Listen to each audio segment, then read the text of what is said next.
Nduka is back. Nduka is back. Take that. Take charge. Good morning. Dr. Rufai. How are you this morning? Bless Perfect. You, bless you, bless it's a new studio today, doesn't it? Different, right? Arise and shine, right? Yes. Good morning, our favorite Niger wife. How are you this morning? Very well. Perfect. Yourself. Good morning, Maya. Good morning, Oji. I'm so happy to see you today. You know, it's always nice to look at you this way. Yeah. Thank you. Well, we're missing Dr. Abati. He's away for a bit on holiday. Yeah. Well, all right. Good morning to you, viewers. Let's begin what's trending. Bayo Onanuga, the special advisor on information and strategy to President Bola Ahmed Tinubu, has come under fire on social media after he stated through a post on X that a broadcast, which was posted on the president's official handle, was not a recent speech. In the clip, President Tinubu implored Nigerians to look beyond the present temporary pain and believe in the ability of his administration to turn things around. Tinubu also admitted that the current economic climate is tough on Nigerians, adding that his reforms would work. This period may be hard on us, and there is no doubt that it's tough on us. But I urge you all to look beyond the present temporary pains and aim at the larger picture. All our good and helpful plans are in the works. More importantly, I know that they will work. Sadly, there was an unavoidable lag between subsidy removal and these plans coming fully online. However, we are swiftly closing the time gap. I plead with you, please have faith in our ability to deliver and in our concern for your well-being. We shall fulfill our promise to make education more affordable to all and provide loans to higher education students who may need them. No Nigerian student will have to abandon higher education because of lack of money. Our commitment is to promote the greatest good for the greatest number of our people. On principle, we shall never falter. I assure you, my fellow countrymen and women, that we are exiting the darkness to enter a new and glorious dawn. Well, all right, you guys, you know that this video was first posted on the X account of Nduka Obaigbena, who is a senior special assistant to the president on new media, with the caption, "A passionate plea from President Bola Tinubu." Nduka had posted that tweet and, you know, passing it off as if it was a new broadcast. And then minutes later, it was then posted on the official Twitter handle of President Bola Ahmed Tinubu with this caption: "As we navigate through these temporary pains, please remember that every effort is being made to ensure a stable and prosperous future for all Nigerians. Our collective strength and unity will pave the way for a brighter tomorrow. We are in this together and we will overcome." But trust Bayo Onanuga to respond. I mean, like we've talked about on this table, there's no synergy between these media aides of the president. Bayo Onanuga actually went on to post the video and he tweeted, he wrote, "Trending video of President Tinubu is an old video. A trending video of the president, which came out on Wednesday, is not a new video. It is a clip from the broadcast he made last year. President Tinubu has not made any other public statement since his last broadcast on Sunday," which is absolutely true, because this video was a video that came out when he was addressing the fuel subsidy, when he took out the fuel subsidy back in July, actually on July 31st, to be precise. So Nduka, or whoever it is, took out a clip from that broadcast and posted it on the president's Twitter handle, passing it off as a new broadcast. I mean, of course, Bayo Onanuga will come under fire because Nigerians will not understand why Nduka had posted the video, and then he's coming out to say it's not a new video. But this is the conversation that a lot of us have had. They are disgracing Nigeria. They are disgracing the president. There is no point for this to happen. Before I come to you, though, in another development, the chairman and editor-in-chief of the THISDAY-ARISE Media Group, Prince Nduka Obaigbena, on Thursday hosted a government communication delegation led by the Minister of Information, Mohammed Idris, to a media parley at the ARISE corporate office in Lagos. Obaigbena, while addressing the delegation, sought for better communication from the Tinubu government, saying that their actions have failed to communicate that the country is in dire straits. Speaking on economic hardship, Obaigbena said that he is very concerned about the poverty in the north. We have very poor people. We are supposed to have a social register. I don't know what has happened to it. If all this student loan, they are okay. But the key issue is, how are we taking care of the poorest of the poor? Put them on social register. Give them stipends against what is happening. As a Nigerian, I'm very concerned about the poverty in the north. You can see the riots and the rioters. No education. And yet the north has governed this country more than anybody else. So there is no nexus between political power holding and helping your people. So we also have to focus on the north. Like Awolowo said, illiteracy, hunger, and co are the biggest things that come. You have to face them squarely, ruthlessly. So if we want social cohesion, we have to do something about poverty in the north. All right, I thought it was important to highlight this particular aspect of the chairman's speech. As you know, we talked about the Kaduna State governor who had, had an interview last week on Newsnight, where he talked about the fact that 70% of northerners are living below poverty line. Yeah. And out of the 18.3 million Nigerian children that are out of school, 70% of them are in the northern states and 60% are unbanked. It is important that the chairman has come out to, also highlight the plight of the people in the north, because we saw the riots, like he mentioned. Yeah. They were huge in the north. We saw these children holding the Russian flag, basically because of lack of education. Absolutely. Your take. Absolutely. Let me start from this and just say that was a good visit yesterday. Mm-hmm. It gave ARISE as an opportunity to speak to the communications team of the presidency, led by the Minister of Information and National Orientation, Mr. Mohammed Idris. That point is a point we've made. And Oji, I know in recent times you have been advocating for support to the North. Absolutely. In terms of especially in light of what played out during the protests. Say what you may, the truth is that that was a signal. Mm-hmm. They were speaking. Even if you don't hear what they were speaking, their body language and the way they handled the protest demonstrated that they were speaking, that things are happening that we need to face. If not, we're going to have a situation on our hands that we possibly cannot contain, that would blow out of order. So the easy, quick wins.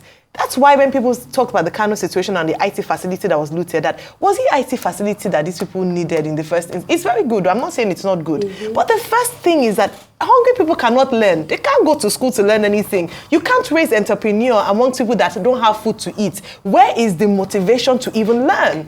And then, I thought Prophet Isa Ewuwabi made a very good point, that those guys that you see holding the Russian flags, you see a number of them on their faces. I don't even know if they knew the import of what they were doing. All they know is that they've been told, or they see that things are working in areas where the Russians, interfered and there are coups there. And so let the same thing happen for them, which is absolutely and totally wrong. And so part of the communication is to engage with these people, but more importantly, feed them, provide infrastructure, as you're doing, alongside the other parts of the South. Now, going back to the first story, and Mr. Bayo Ononuga and Mr. Ogra, the truth is that the video is an old video, and perhaps what Mr. Ogra was trying to do was to try and clean up the conversations or the criticisms of the president's speech on the fourth day of the protest. Okay, that he still said, and I thought that was a better speech than the first one, really emphasizing and saying, give us time, we'll be patient.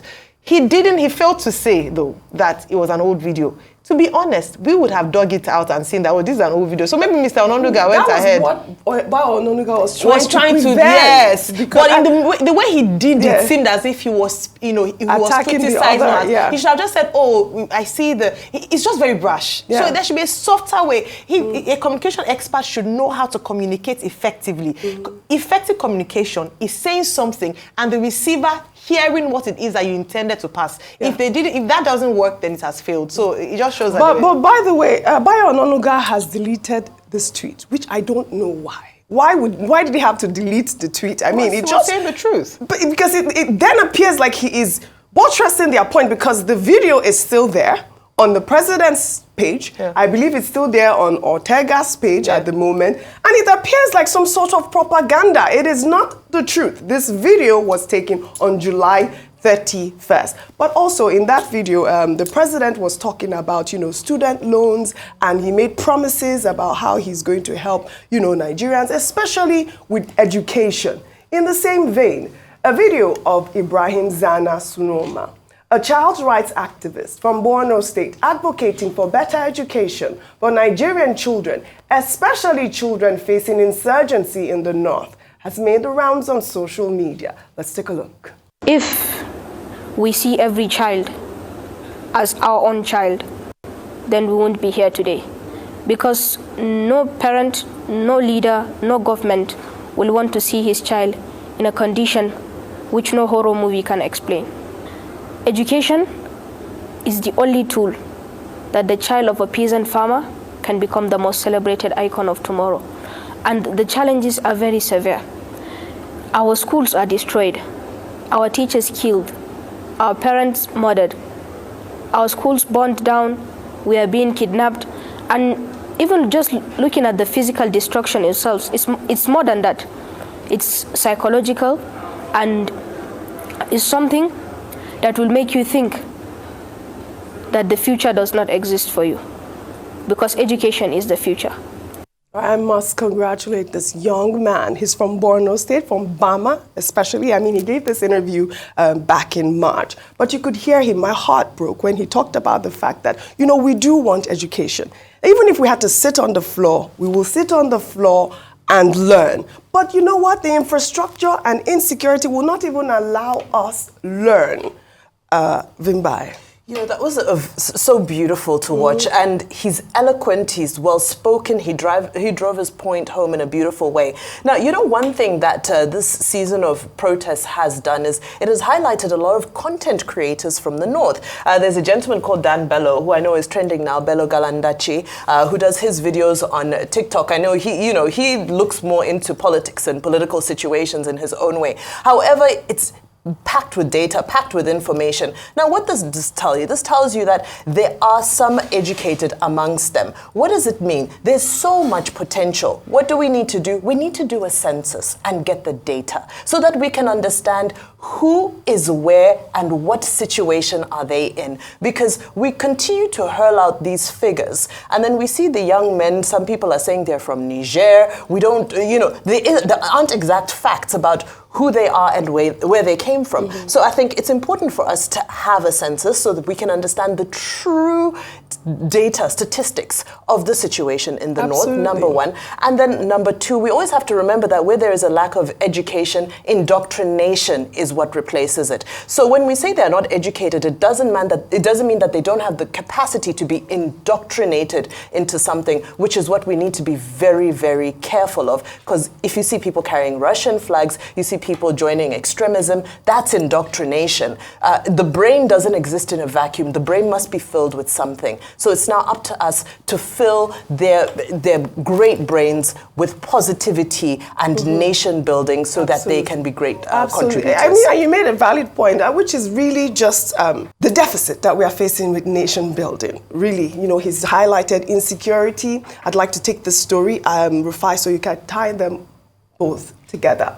In another development, the Dangote Group has debunked media reports alleging that its refinery has backtracked by acknowledging that NNPC supplied about 60% of the 50 million barrels of crude they lifted. Well, according to a statement signed by Anthony Chidinma, the Group Chief Branding and Communications Officer, Dangote never accused NNPC of not supplying its refinery with crude, but raised concerns about NUPRC's reluctance to enforce the domestic crude supply obligation, as well as ensure that the refinery receives its full crude requirement from NNPC and the IOCs. Chidinma gave an example of their September crude requirement, which he said is 15 cargoes of crude supply, which NNPC has only allocated 6, adding that despite appealing to the NUPRC, the refinery has been unable to secure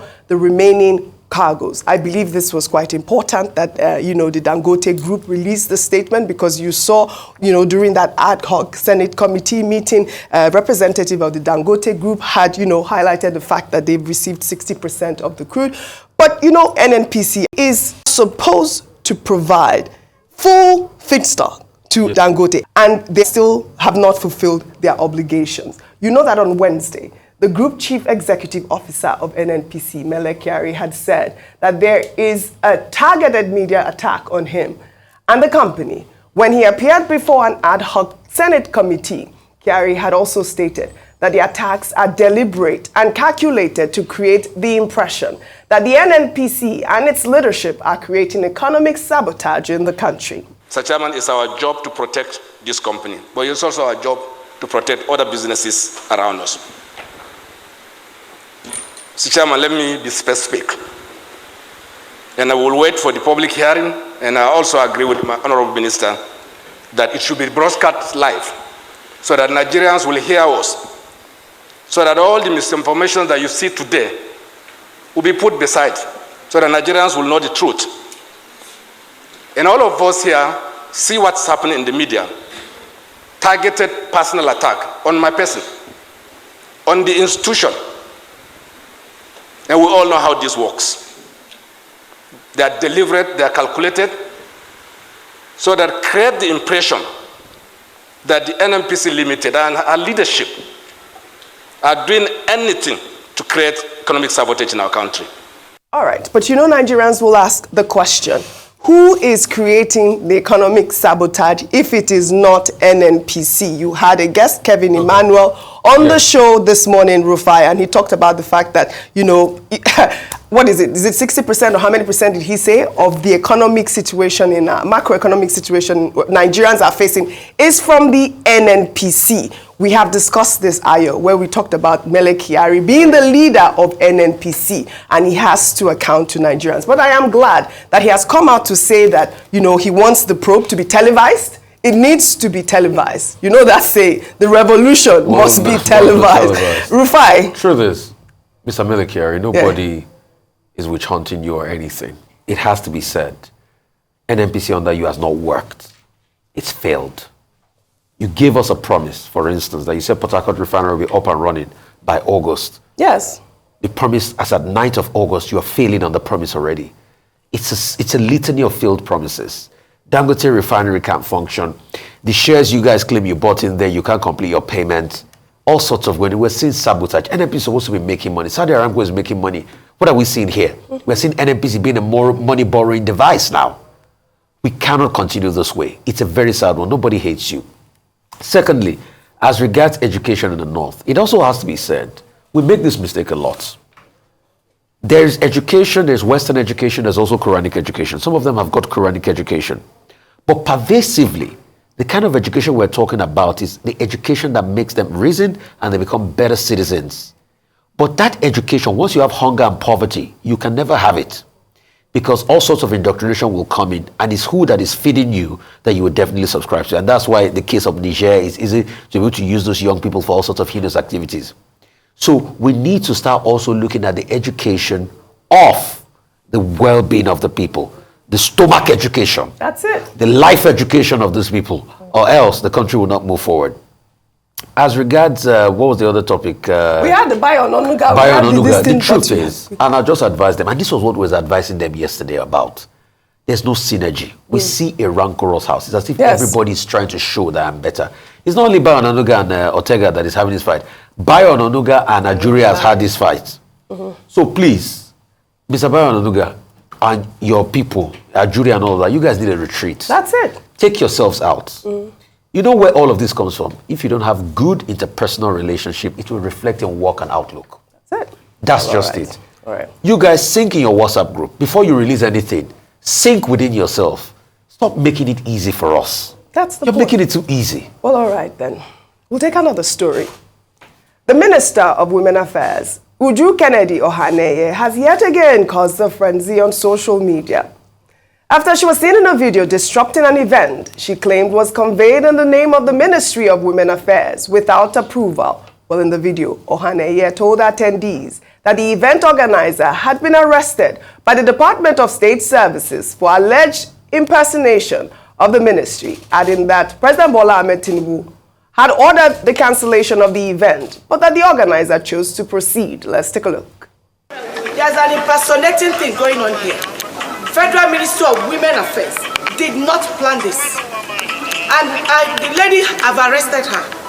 Right now, she's with DSS because she put up this.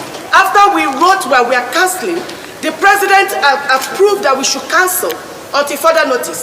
She still went ahead to print this thing. This is impersonation. And anyone, as far as this thing is printed and was given out there, that makes it a fraud. So that's why I'm standing here to explain this to everyone. She has been arrested. So that brings, she should have reorganized herself, used her name to make the invitation, and used her name to do this, not to use Federal Ministry of Women Affairs. I can't allow this program to move on. I'm sorry about it, because this is pure impersonation and the president is not happy about it. I'm saying it, let the media cover it. I don't care. Genge, action woman. Let me take this tweet from Daniel Boala, who wrote, "With all due respect, the Honorable Minister has no business storming the place to act a drama. She could have simply advised the law enforcement personnel about the alleged impersonation and they would go and disrupt the meeting and make arrests where necessary." There's a reason why ministers are called honorable ministers. This is clearly a case of law of diminishing return playing out. I mean, I think our favorite minister is back. The nail on the head. I love you. Oh, you said yet again. No, Leave but my sister. She's our sister. alone. No, I love her. She's the sister. Minister of Women Leave my Affairs, and you sister know, I'm alone. pro women. But let me just go in, and I agree with Mr. Daniel Boala on this issue.